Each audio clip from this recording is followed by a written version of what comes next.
Ano, miss nyo ba ako? Oh, grabe, Atsi! Nakaupo lang ako, di ba? Buong biyahe natin, ganyan. Pero grabe, ang alay ng braso ko.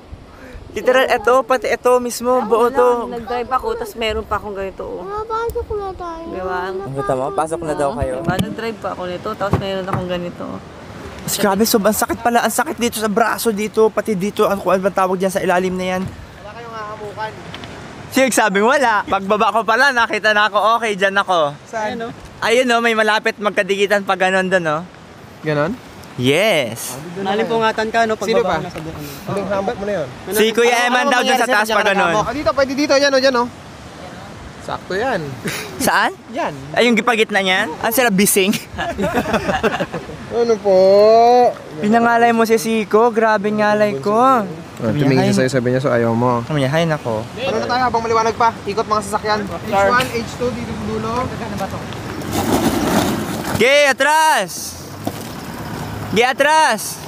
Ano, may Joshua na! Banggain mo yung nakaputi! Atras! Tugs, tugs. Diyan kayo, pataas kayo? Okay na, stop na to. Tapos tabi mo kami, tabi mo H1. So yung kusina ni Ate Bing, nakaganon din siya magluto. Ganyan. Bakit nga yung mga sasakyan niya? Bakit nga, padilim na! Driver! Ano mo na? Ay, akala ko seryoso yung kanina dun sa taas. Ito, ang ganda oh. Ang ganda dito banda. Silipin natin ah. Tudududong. Katakot oh. Sa maning hakbang mo na dito, wala ka talaga.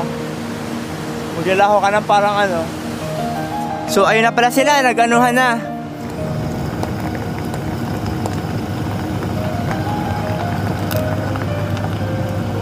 So habang nagkaka-set upan pa sila doon, hanap tayo ng ating mahahamukan dito.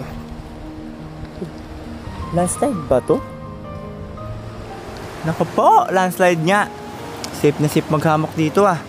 Isip ko pa naman na maghamok dito banda. Susme. Ayan no, dito sana. Kabit dito yung duyan. Kaya lang, ako po. Hindi kaya mag-rolling in the deep ako dito. Pero masarap sana dito, malamig oh, mahangin. Ay, sayang. Medyo maalikabok talaga yung area namin ngayon, kaya